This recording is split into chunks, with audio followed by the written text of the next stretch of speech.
Bonjour, bonjour à tous, bienvenue dans cette nouvelle interview dans la série Ils ont osé et elles ont osé. Et aujourd'hui, j'accueille Marjorie Lombard. Marjorie que j'ai rencontrée. Alors Marjorie, en fait, peut-être que tu ne le sais pas, mais moi, je t'ai suivie bien avant de te rencontrer en live parce que t'avais, ce que tu faisais résonnait dans ce que j'avais envie de faire et je t'ai suivi un peu, tu as été un peu un exemple pour moi. Voilà, donc c'est aussi ce qui m'a donné l'envie de te connaître plus. Puis après, on a eu l'occasion de se rencontrer en live dans le cadre du Cercle d'excellence de Martin La Tulipe. Et voilà comment tu es arrivé jusqu'à moi pour cette interview. Bonjour, bienvenue. Merci Anne Chantal. Bonjour à toutes et tous qui allaient nous écouter. Ravie d'être avec vous. Marjorie, qu'est-ce que tu dirais de toi pour te présenter en quelques mots? C'est une question qui est jamais facile à répondre et parfois la réponse peut changer d'une année à l'autre. Et je pense que c'est aussi en lien avec ton sujet, hein, qui on est, qu'est-ce qu'on fait. En tous les cas, ce soir, je pourrais dire que je suis experte en alignement professionnel. Donc, j'accompagne à la fois des personnes dans leur reconversion professionnelle lorsqu'elles veulent trouver leur vocation et le job qui les fait vibrer, d'une part. Et puis, j'accompagne aussi des femmes entrepreneurs, chefs d'entreprise qui veulent développer leur entreprise en lien avec cette vocation, en lien avec cette raison d'être professionnelle, donc ce que je nomme l'alignement professionnel entre ce que l'on aime faire, ce que l'on est bon pour faire, qui on est à l'intérieur, donc ce lien entre ce qu'il y a à l'intérieur de nous et ce qu'on fait professionnellement. Un vaste programme. Et aussi, tu as écrit plusieurs livres. Donc, peut-être que je t'inviterai à nous parler de ces livres que tu as écrits et qu'est-ce qui t'a amené à les écrire. Oui, avec plaisir. Alors, c'est vrai que je ne l'ai pas nommé, mais je suis donc la fondatrice de Dessine-moi une carrière, qui est le nom de ma société que j'ai fondée en 2013, lorsque, suite à ma propre reconversion, j'ai décidé à mon tour d'aider les autres à mettre en lumière leur vocation. Et il faut savoir que j'ai eu une première vie professionnelle salariée pendant quelques années. Et mon tout premier métier, lorsque je suis sortie des études de communication et d'histoire de l'art, eh bien, mon premier job, mon premier métier, c'était d'être journaliste, journaliste en presse écrite. Et j'ai eu le plaisir et le bonheur d'exercer cette activité. J'ai toujours aimé écrire, même à l'école, même durant les études, j'avais des facilités pour écrire. J'aimais beaucoup transmettre mes apprentissages, l'information. Et c'est vrai que lorsque j'ai créé ma société, donc en 2013, en même temps que j'ai créé cette société, je me suis dit que j'allais créer un site internet, un blog à l'époque, hein, c'était juste la petite forme du site internet, et que j'allais créer un blog, Dessine-moi une carrière, je l'ai appelé ainsi, pour partager mes recherches et mes trouvailles en lien avec la vocation et la reconversion. Donc, j'ai commencé à bloguer, à écrire des articles de blog. Et puis, comme j'aimais ça, j'ai continué. Et ensuite, quand mon entreprise s'est développée, s'est structurée, j'ai continué à envoyer une newsletter régulièrement aux personnes qui me suivaient. Et puis, de fil en aiguille, il y a la presse qui m'a repérée, qui est venue me demander de faire des interviews, presse écrite, à la radio, à la télé. Et en fait, sans même le chercher, c'est comme si j'avais, je sais pas, un truc à l'intérieur de moi qui faisait qu'on aimait me demander de partager ma parole sur mon expertise. Et donc, moi, je continuais d'écrire mes blogs, de publier sur les réseaux sociaux, jusqu'au jour où j'ai reçu un mail dans ma boîte mail d'une éditrice qui me proposait un projet d'écriture pour une maison d'édition en France. Et je l'avais absolument pas prémédité. C'est vrai que je m'étais toujours dit que dans ma vie, j'aimerais écrire un livre. Mais comme on dit plein de choses, j'aimerais une fois dans ma vie faire ceci ou faire cela. Moi, c'était écrire un livre. Mais jamais je m'étais dit sur quel sujet, à quelle date. Et finalement, c'était en 2018 que ce mail est arrivé dans ma boîte. J'ai eu très peur au début.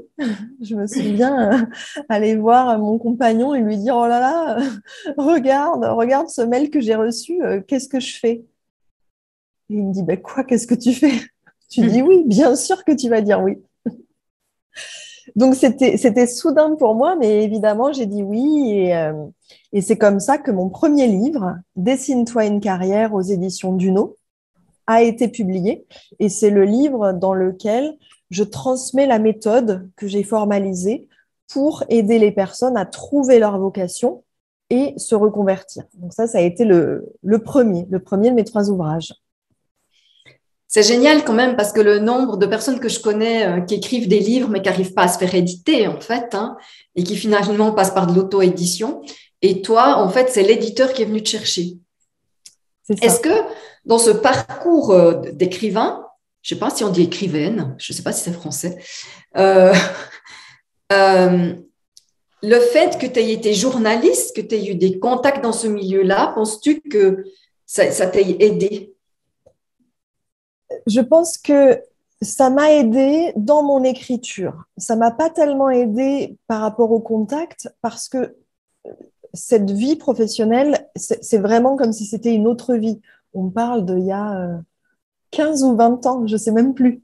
C'était vraiment en sortant des études. Donc, les contacts, les journalistes que je connaissais à cette époque, je n'ai pas gardé le lien avec eux jusqu'à aujourd'hui. Donc, je ne peux pas dire que ça m'a aidé dans le sens de la diffusion, hein, de m'aider à faire parler de moi.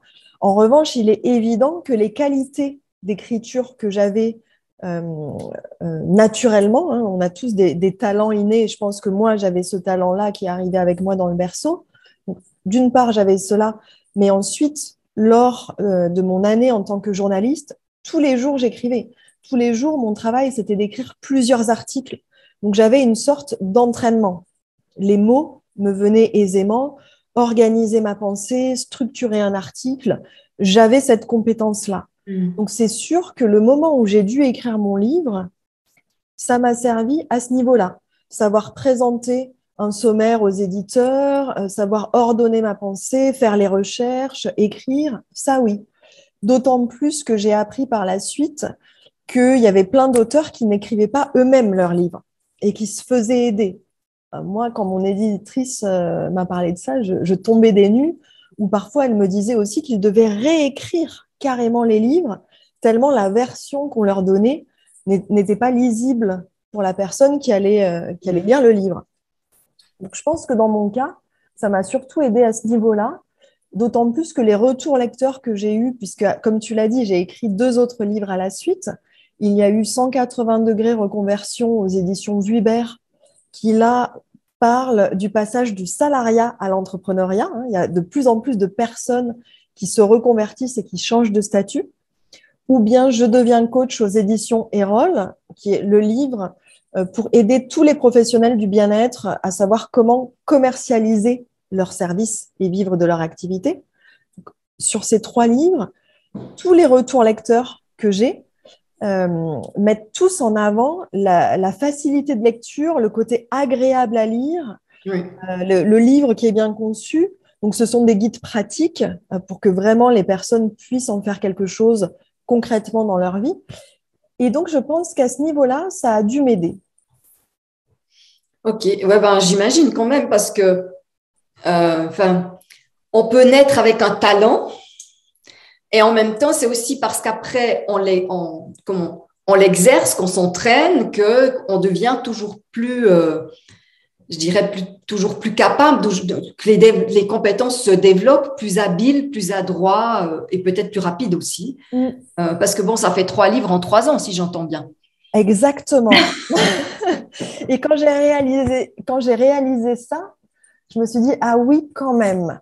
Parce que bien sûr, je les ai écrits, mais j'ai continué à faire tourner mon entreprise et à accompagner mes clients. Donc, moi, j'aurais adoré un peu le fantasme de l'écrivain qui se loue une maison au bord de la plage, qui ne va faire qu'écrire comme Proust ou Balzac à l'époque, du matin au soir. Bon, mais pas du tout. Hein. Moi, j'ai écrit entre deux clientes, parfois le soir. Donc, c'est vrai que ça a été intense. Oui, je peux bien l'imaginer. Si j'ai bien compris, tu as travaillé comme journaliste, maintenant tu as ton entreprise, hein, et j'ai l'impression qu'il y a eu quelque chose entre deux, parce que tu as dit j'ai fait une année ce métier, donc je vois bien qu'il y a… Qu'est-ce que tu as fait entre deux? Oui, oui, oui. Alors, entre les deux, j'ai été agent de photographe et productrice photo. Qu'est-ce que ça veut dire? On entend souvent ça plutôt pour les films, dans le cinéma. On entend le producteur de cinéma, hein, l'agent d'artiste. Il y a la série 10% qui parle de la vie d'une agence de comédiens et comment les agents leur trouvent des clients. Cette série, elle a eu pas mal de succès. C'est Dominique Besnéard, un célèbre agent de comédiens français qu'il avait créé. Et c'est vrai que il existe la même chose pour les photographes. C'est-à-dire que mon métier à l'époque, après avoir été journaliste, j'ai intégré une agence de photographes dont l'activité consistait à trouver des contrats. Voilà, trouver des contrats publicitaires ou avec des magazines. On représentait des photographes de mode, de décoration et de beauté. Donc, si tu t'imagines lire le magazine Vogue, lire le magazine Elle et voir les séries de mode qui sont au milieu avec des mannequins, voilà, c'était ça mon travail, de trouver, de convaincre le magazine Vogue ou Elle de faire appel à mon photographe, ou bien pour la version publicitaire, si tu vois les affiches du parfum Chanel numéro 5 ou autre, avec un personnage dessus, il y a un photographe qui va prendre la photo. Donc moi, mon travail consistait à deux choses. Premièrement, trouver des contrats aux photographes dont je m'occupais, avec les magazines ou les publicitaires.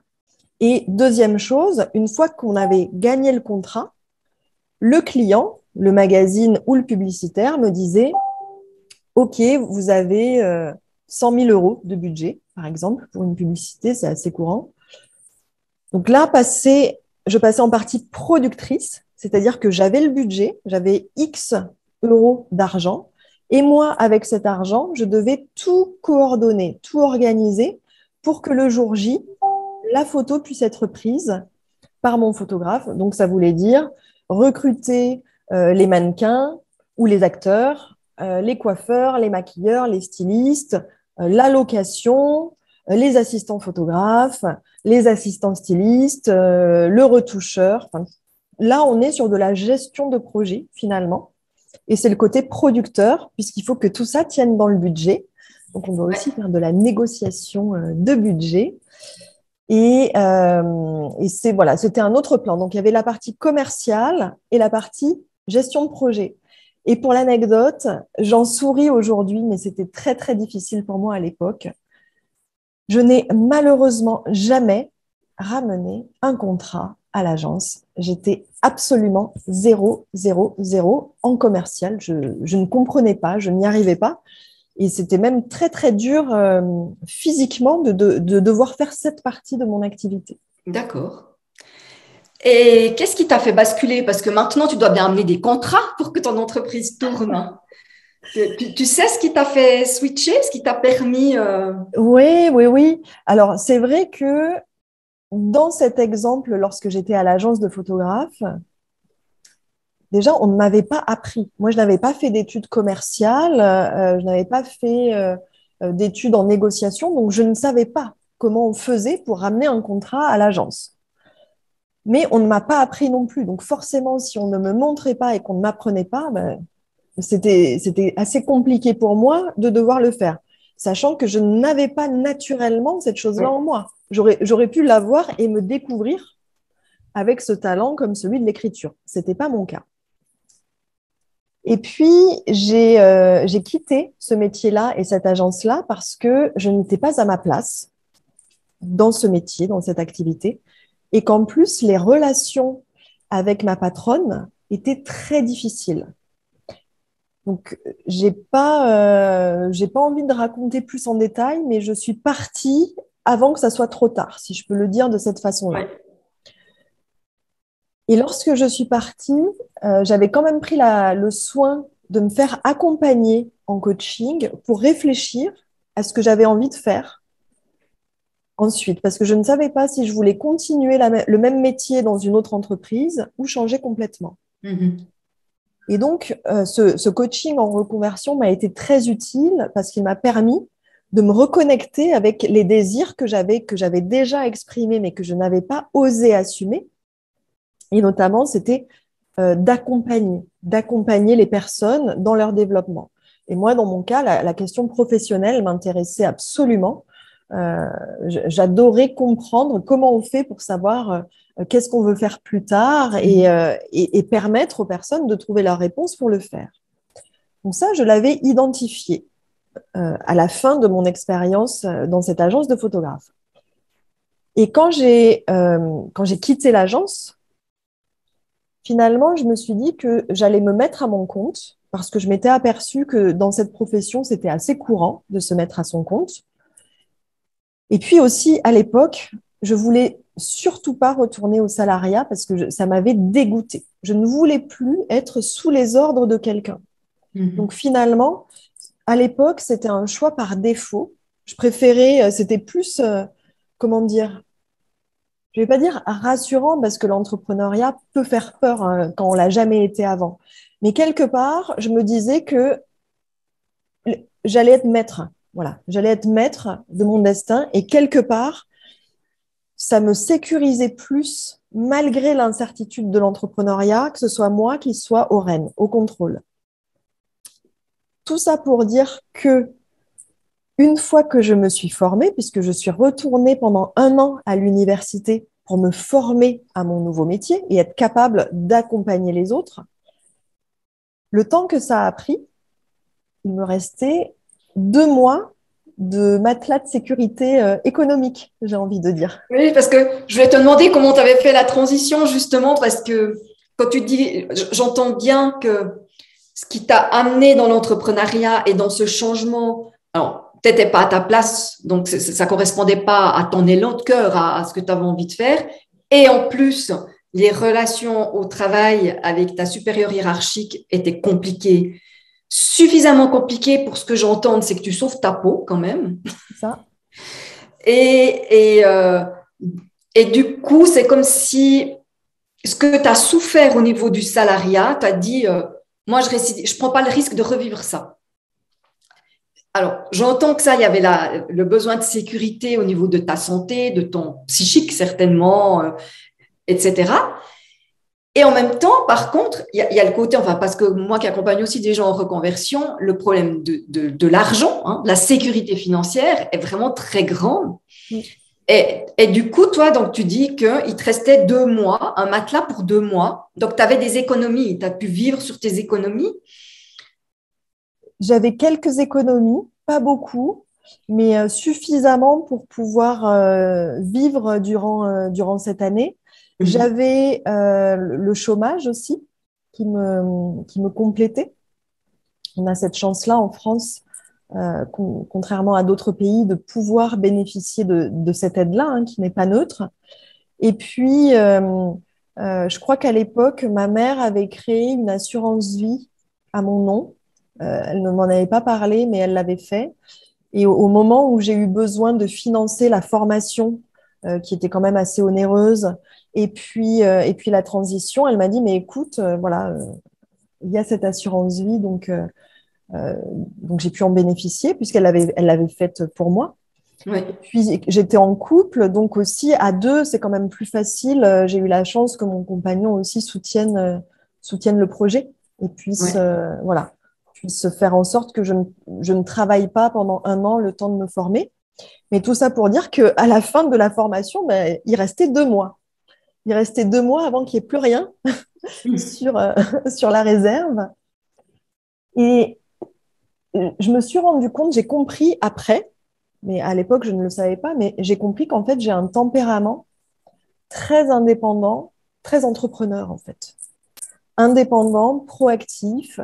J'ai une certaine appétence pour le risque qui ne va pas forcément me faire peur. Et puis, je suis bonne gestionnaire et je sais faire avec peu d'argent.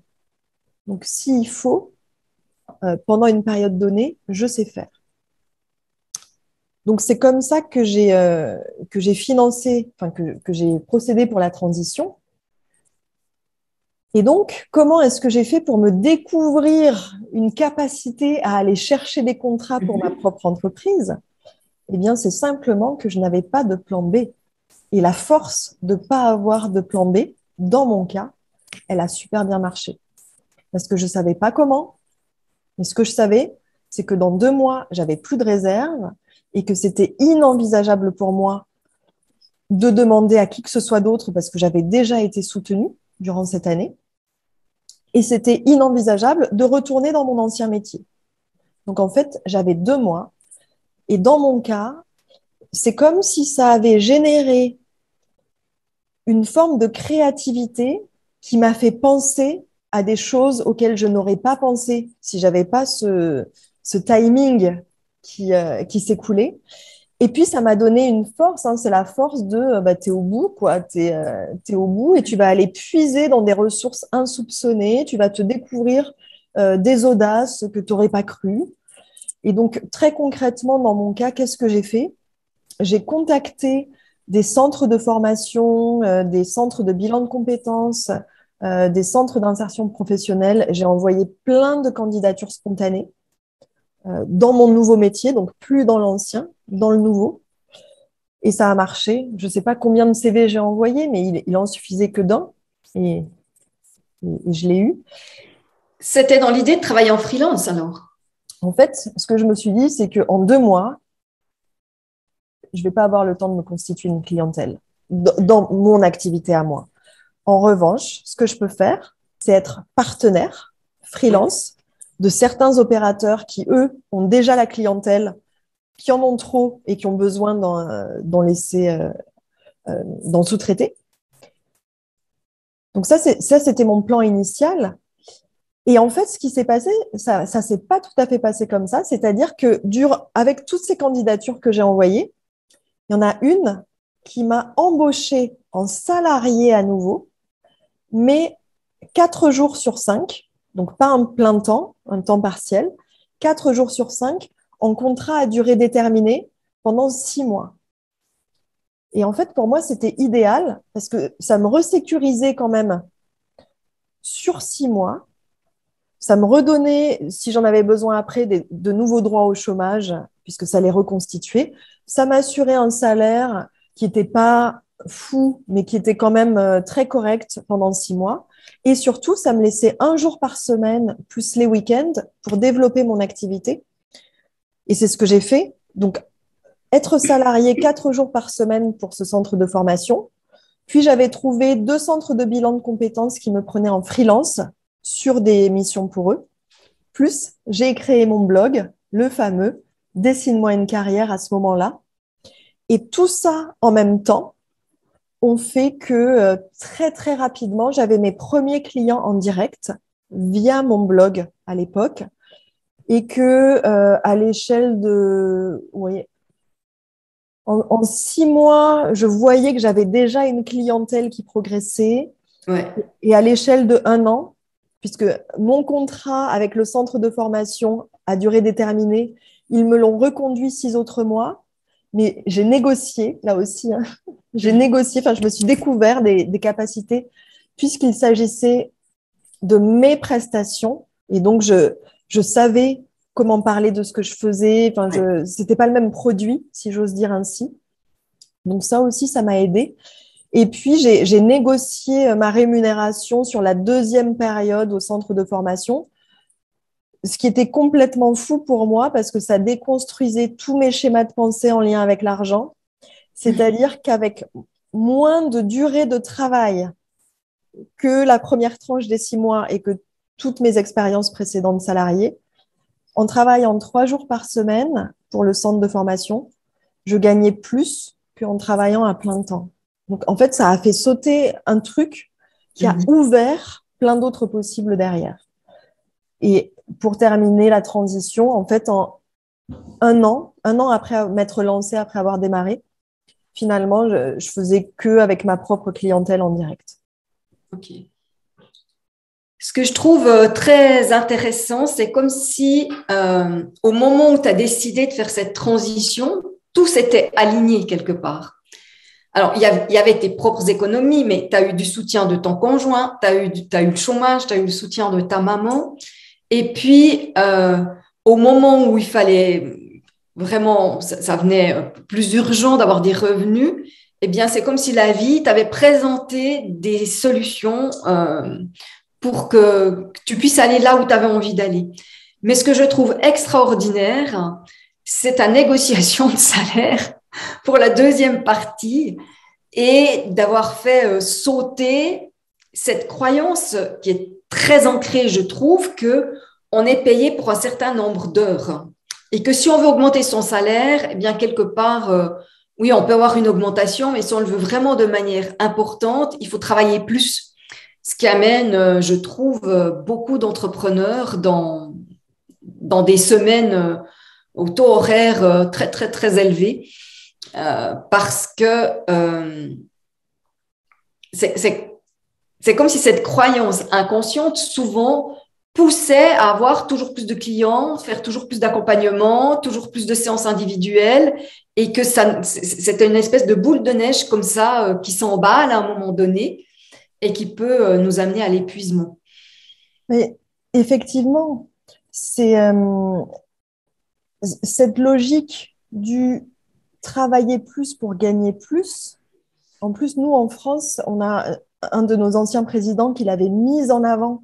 Donc, en termes de conscience collective, elle Ouais. avait vraiment imprégné toute la population parce qu'il avait fait euh, passer une nouvelle loi qui faisait que si on travaillait en heures supplémentaires, en France, on est aux 35 heures, donc il avait fait passer une loi que si on travaillait plus que 35 heures par semaine, ces heures supplémentaires ne seraient pas taxées de la même façon pour les patrons et nous, on ne serait pas imposé au niveau du revenu. Donc, c'est comme si il avait été implanté pour les travailleurs et les salariés qu'on peut travailler plus et on gagnera plus. Donc, c'est bien, travailler plus pour gagner plus. Ouais. Et sur le point de vue mathématique, c'est juste, c'est vrai. On va travailler plus, on va gagner plus. Mais ça a une limite. Parce qu'à un moment donné, nos journées ne font que 24 heures. Le corps humain ne va pas pouvoir travailler 70 heures par semaine tout le temps. Donc, à un moment donné, il y a une limite. La plupart des personnes, des travailleurs, fonctionnent selon cette logique mathématique. Et avec cette limite. Et avec cette limite. Et moi, j'ai eu la chance, je suis plutôt ouverte comme personne. Donc, tout ce qui sort un peu de l'ordinaire m'intéresse, tout ce qui n'est pas comme la norme. On dit impossible n'est pas français aussi, il y a un proverbe qui dit ça. Bon, pour moi, l'impossible, ça n'existe pas. Donc, tant qu'on ne me montre pas qu'on ne peut pas le faire, j'estime que ça peut exister. Et là où j'ai eu de la chance, c'est que j'étais sur une pause déjeuner avec un des formateurs de ce centre de formation, à peu près au moment où j'allais entrer en négociation, c'est-à-dire qu'il me reproposait un contrat. Et puis, on parlait comme ça de façon très ouverte. Et lui, il me dit qu'il est freelance, qu'il n'est pas salarié. Moi, j'étais salariée au début pour le centre de formation. Ouais. Et lui, il me dit qu'il est freelance. Et il me dit, mais tu sais, c'est quand même plus avantageux quand on est freelance. Ah bon? Donc voilà, je l'écoute, je lui pose des questions. Je ne connaissais pas du tout comment ça fonctionnait, mais vraiment avec l'esprit ouvert, je pose plein de questions. Puis je lui demande les tarifs, combien on peut demander quand on est freelance pour le centre de formation. Donc là, la graine commence à être semée que tiens, ça serait quand même pas mal de faire comme ça. Et à très peu de jours d'intervalle, je ne me rappelle plus, mais c'était sur une courte durée, je tombe sur une conférence sur Internet de Nathalie Cariou, que tu connais également, qui donc donne une conférence sur l'argent. J'écoute cette conférence et bam, c'est comme si ça fait sauter un autre truc. Et ça me donne l'autorisation à moi-même, hein, parce que elle ne me parlait pas, Nathalie, dans la conférence. Elle parlait à tout le monde. Mais moi, je me dis, ah ben, je vais augmenter mon devis. Parce que j'étais en train de faire le devis pour le centre de formation. Et je l'augmente. Alors, je ne sais plus si c'est de 5 ou de 10 euros par heure. Mais pour moi, c'était déjà un acte incroyable. Mm. Et en fait, le devis est passé, Anne-Chantal. Le devis est passé. On m'a dit oui. Et là, je me suis dit, c'est pas possible.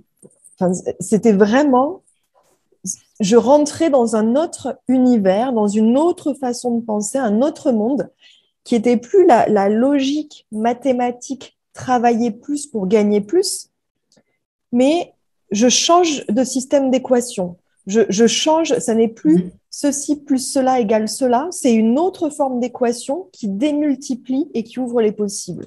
Ça Ouais. m'a fait cet effet-là. Ouais. Ouais, je trouve que c'est important ce que tu dis.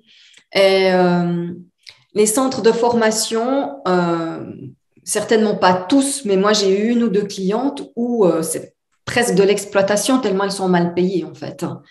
Et, euh, et je crois que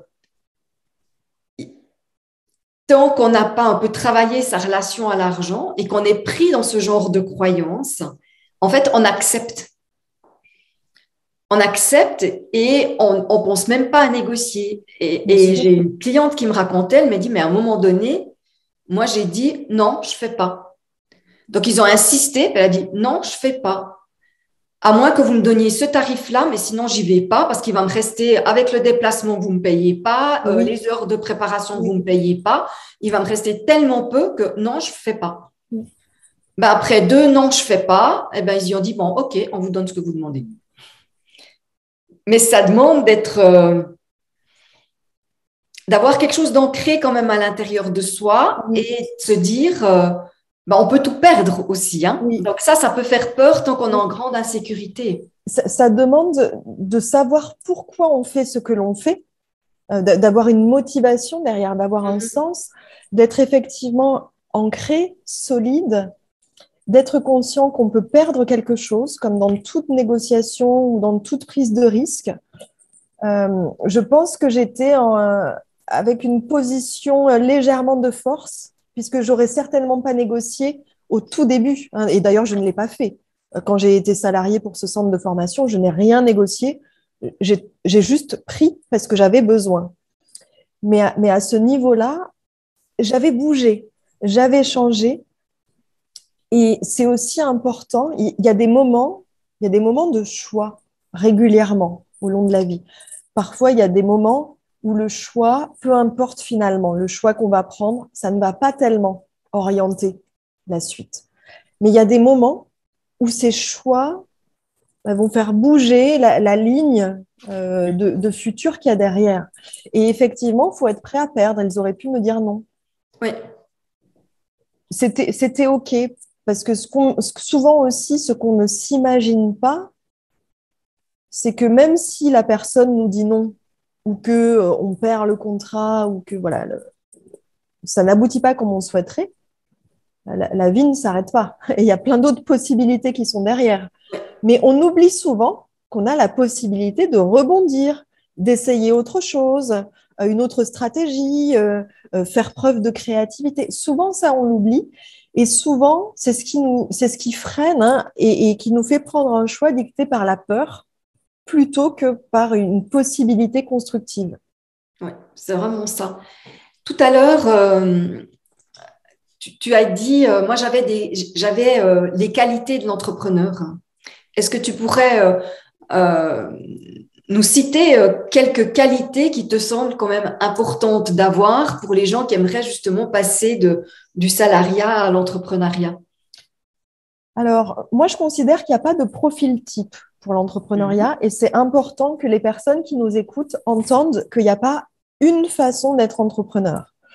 Dans le livre 180 degrés reconversion, il y a tout un chapitre qui est consacré à ça, parce que je voudrais surtout pas véhiculer l'idée qu'il y a une bonne façon d'être et une autre qui ne l'est pas. Ceci dit, moi, je m'en étais pas rendu compte pendant presque 30 ans. mais je suis très indépendante.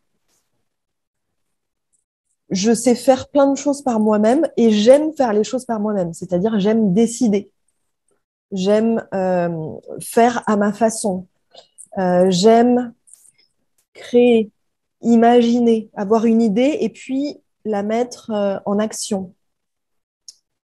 J'aime anticiper, me dire, tiens, l'année prochaine, j'ai envie de mener à bien tel et tel projet. Je sais trouver des solutions. Quand il y a un truc qui marche pas, ça ne m'a jamais arrêté. J'ai une grande persévérance, parfois même poussée à l'extrême. Dans d'autres situations, ça peut être un défaut de ne pas lâcher et de toujours vouloir continuer. Mais j'ai cette qualité-là de persévérance. Donc, ce sont des qualités qui vont être bien vues dans l'entrepreneuriat. Tout comme j'ai un côté assez original et singulier. J'ai jamais su faire comme tout le monde. Et à certains moments, ça a pu être plutôt un frein qu'une qualité. Quand j'étais journaliste, je travaillais pour une agence de presse. Donc, on était plein de journalistes différents dans la rédaction. Et moi, j'étais entrée dans ce poste avec un contrat à durée déterminée, comme ça se fait beaucoup dans le journalisme. Même si le contrat était long, il était à durée déterminée. Et mon rédacteur en chef, plusieurs fois, m'avait fait des réflexions sur le fait que ça pouvait être difficile pour moi de travailler en équipe, par exemple. Et alors, on a besoin de leaders, on a besoin de meneurs dans un collectif, sauf que moi, le poste que j'avais, c'était pas du tout un poste de leader. On était tous au même niveau. Ouais. Donc, il me manquait certaines qualités à ce niveau-là, et mon côté de tout faire toute seule, à ma façon, pouvait être problématique dans cet environnement-là, et pas du tout dans l'environnement entrepreneurial. Mm.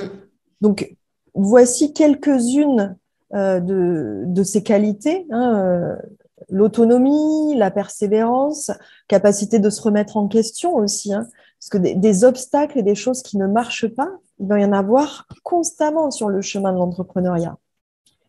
En revanche, la persévérance qui est quand même bien utile. oui, la persévérance et pas accuser le coup.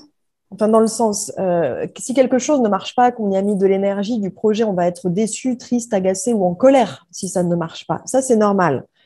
En revanche, si on est du style à trop se remettre en question ou à avoir une estime de nous-mêmes qui est faible ou abîmée, ça peut être moins confortable d'entreprendre. Parce qu'il faut savoir que des clients qui vont nous dire non, on va en avoir plein avant de signer des contrats, avant de ramener des contrats. Et ce qui peut être difficile quand on se lance à son compte et donc qu'on va vendre ses propres prestations ou ses propres produits, c'est que quand les personnes nous disent non, ça peut être vite fait de croire que c'est à nous qu'on dit non. Oui. Alors que c'est pas à nous. C'est à ce qu'on propose ou la façon dont on le propose. En fait, ça, c'est vraiment tout des problèmes identitaires, en fait. Et quand tu disais la vocation, qui on est, eh bien, on n'est pas notre produit.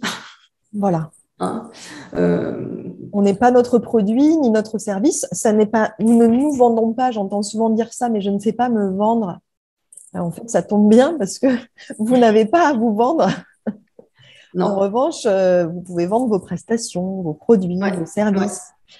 Et c'est vrai que ça peut être difficile, surtout sur les nouveaux entrepreneurs.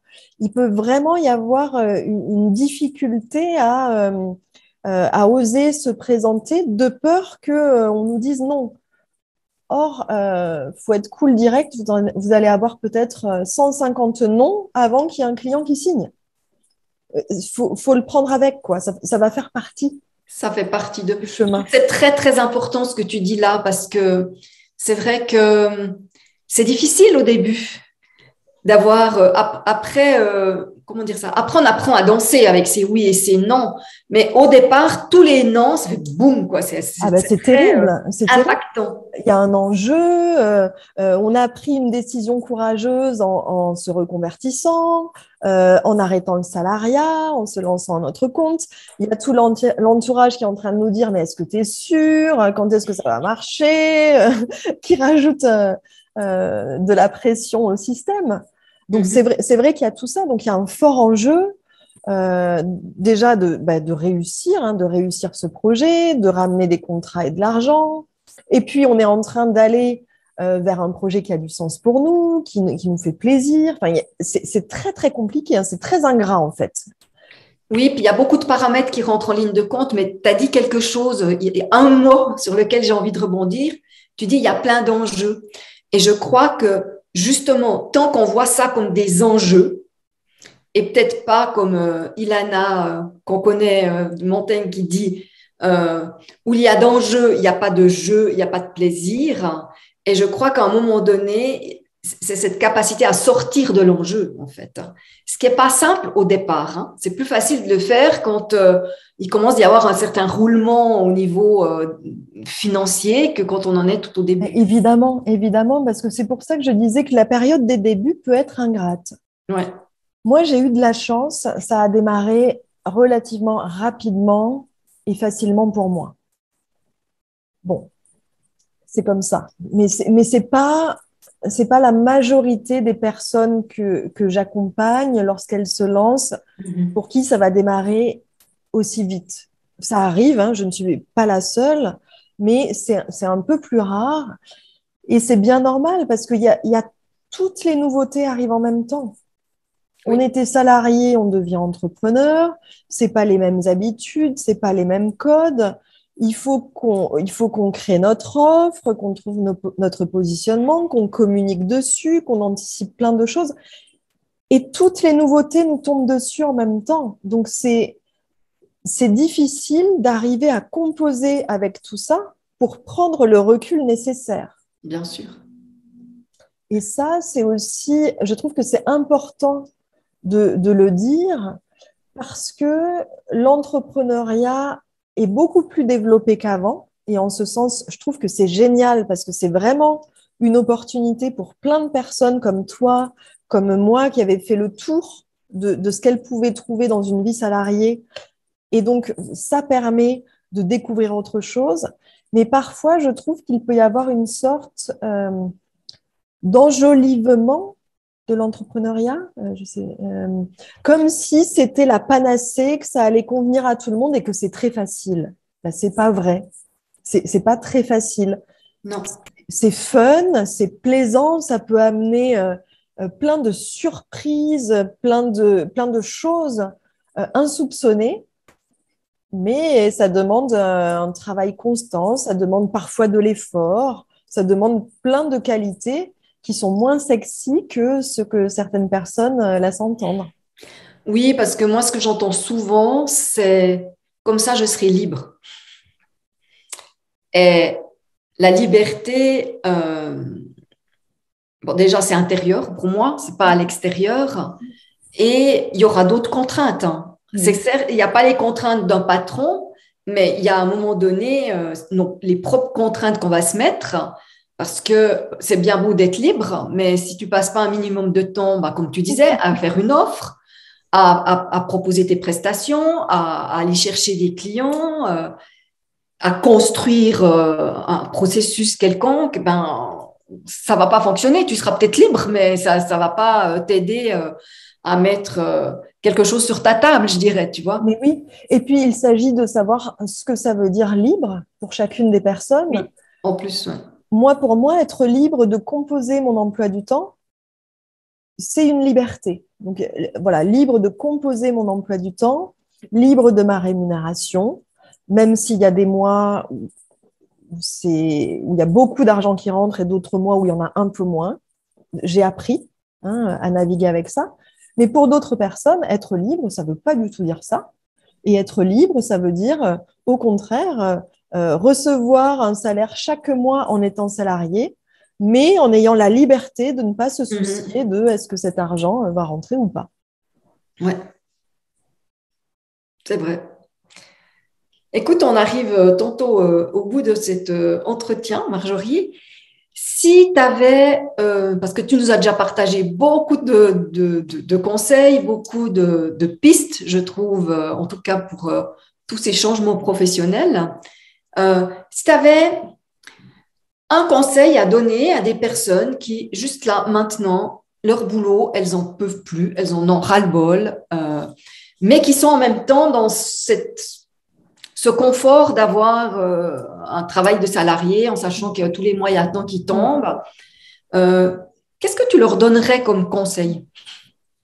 Ah, c'est intéressant parce qu'il y a beaucoup de personnes qui se trouvent à l'entre-deux là, hein, Oui. qui sont sur le seuil. Est-ce que je reste? Est-ce que je change? Et puis elles sont à cet endroit-là.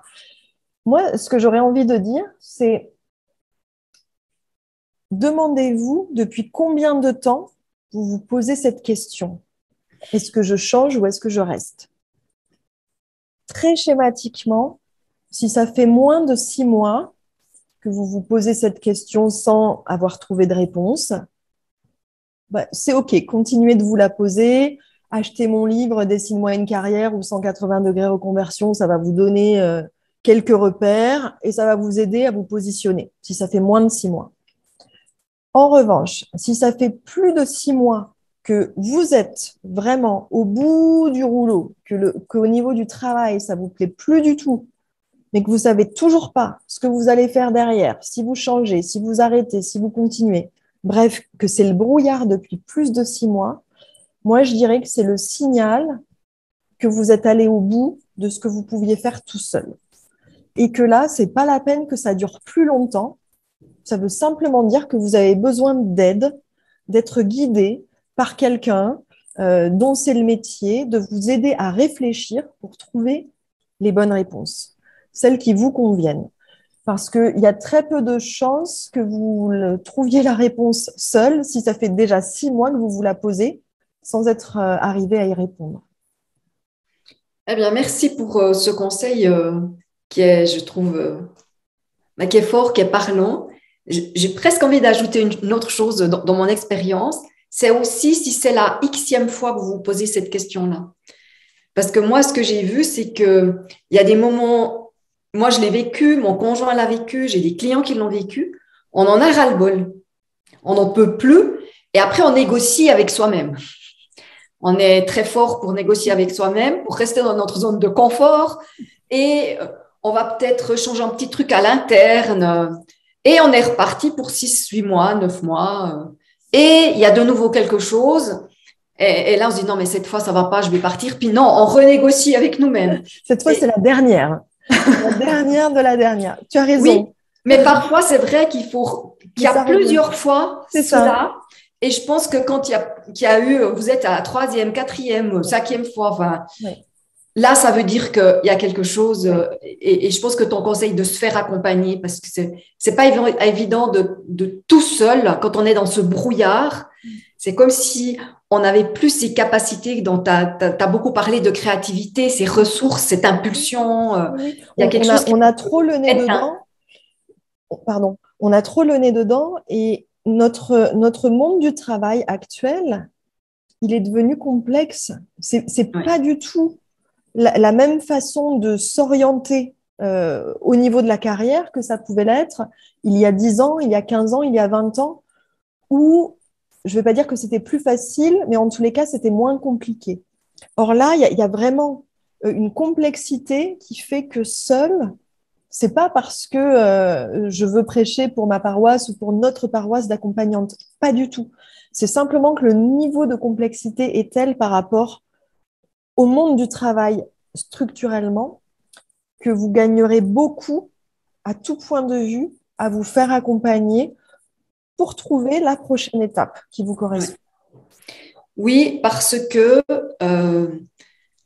eh bien, comment? Je crois que l'être humain avance beaucoup plus rapidement que les structures. Et du coup, la manière aussi de choisir son métier, n'a pas énormément évolué dans ce qui est traditionnel. C'est-à-dire qu'on va faire un bilan de compétences qui est sur ce que j'ai déjà, ce qui va mettre en évidence, c'est ce que j'ai déjà entraîné, c'est ce que j'ai déjà exercé. C'est là que je vais être bon. Donc, on va retourner dans le même genre de truc. Et quelque part, c'est de s'approcher de personnes qui ont cette capacité à aller voir au-delà de ça. Et je sais que toi, tu le fais. Voilà, comme moi, et qu'il y a peut-être à aller voir qu'est-ce qu'il y a là derrière ce qu'on a construit, derrière ce qu'on a appris, pour entrer dans le moule quelque part. Et souvent, c'est là derrière qu'on va trouver notre pépite quelque part. Ouais. Et la cerise sur le gâteau en faisant cela, c'est qu'on va aussi faire un voyage intérieur où on va faire une rencontre avec soi-même, un autre soi-même qu'on n'avait pas découvert ou sur lequel on n'avait pas mis des mots. Donc, ça donne aussi une saveur et un plaisir magnifique de se reconnecter avec sa nature profonde, avec son essence. On ne change pas radicalement, mais c'est comme si grâce à un accompagnement, on obtient une autre couleur, une autre teinte un peu plus pétillante, pour reprendre la pépite que tu as citée, hein, comme si on ressort avec plus de rayonnement, je vais le dire comme ça. Oui, et puis dans les difficultés, comme un espace, un endroit de ressources. Absolument. Eh bien, je te remercie tout plein, Marjorie. Donc, vous pourrez, je vais mettre ces 3 livres dessous la vidéo ou au-dessus de la vidéo plutôt. Enfin, ça dépend sur YouTube ou Facebook, ça ne sera pas au même endroit. Où vous pouvez retrouver Marjorie au niveau des réseaux sociaux. Et je vous souhaite une belle suite de journée. À bientôt et merci tout plein à toi, Marjorie, pour tout ce que tu nous as partagé, qui était vraiment riche et très inspirant. Voilà. Avec plaisir, Anne-Chantal. Merci pour ton invitation.